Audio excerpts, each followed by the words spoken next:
Nongeye kubasuhuza excuse me. Nongeye kubasuhuza abakunzi ba Authentic Christendom TV. Mugire amahoro y'Imana.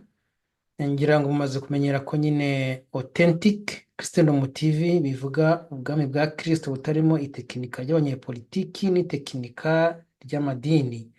Ntabwo rero uyu munsi aricyo nje kuvugaho, ahubwo mbazaniye umuvugo w'umusizi uba mu mashyamba ya Kongo. Mutega amatwi rero, uyu munsi niwe ugiye kubaganiriza. Ndizera ko uri bikunde. Gambo ntabwo nyamamaza ngo nkundwe, oya ntabwo nyamamaza ngo ntorwe, yampanze yarantoye, yampanze yarankunze, abantoteza bitonde, ndi urugaga si amagambo. Urugaga si amagambo. Ntabwo niyamamaza ngo nkundwe, oya ntabwo niyamamaza ngo ntorwe, yampanze yarantoye, yampanze yarankunze, abantoteza bitonde, ndi urugaga si amagambo. Nafashe ingamba ndi ku rugamba, intego yanjye ni yayindi, simpinduka mu magambo, ndi ku ruhembe kugeza nsinze.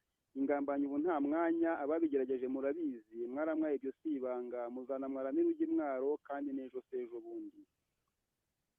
Ntabwo nicaye murabizi, ibyo kwitaka biragatsindwa.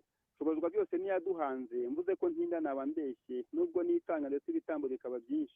Imana data ushobora byose, niwe impumanya agakora byose. Njyewe rero nkora ibyo ngomba ngakora izamu ku buryo umwanzi aza namubonye. Havuze ihembe abanjye bose bakaba amaso, maze twese tukamurwanya nta kujenjeka murabyumva. Ngiye impamvu ituma umwanzi atakaza bidasanzwe, tukabinda yatwara mu karere, tukaba incungu y'abanyarwanda, maze umucunguzi akaba intango, akaba iherezo y'urugamba abanyarwanda bahanze amaso. Urugaga rero ndi mu rugendo.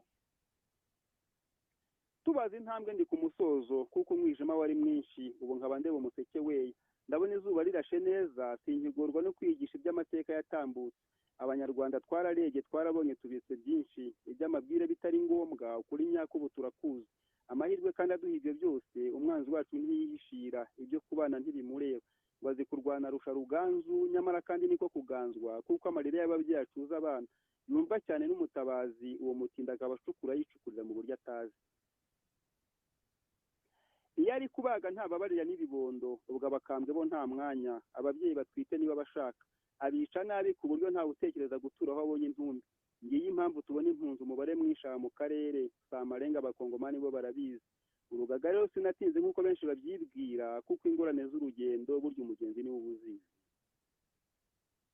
Twarahizwe bishyira kera, turatotezwa turatuza, turabunga tubura inturo, turabeshyerwa biratinda, turatembagazwa ntitwagwa, ubwirirwaye biranyonyomba. Imbera byombi ingenga biraziganza, maze intwari ziba ibitambo. Umubare mwinshi sinabarura ngo mbone umwanya, nzababwira maze gutsinda, kuko intambara ikiri yose. Ubu abacunguzi bari maso, kandi urugaga ni umubyeyi, ubu basezeranya amahirwe. Mu Rwanda rw'ejo bamwe batumva, kuko bibagiwe umutuzo, kubera akaga kamaze imyaka.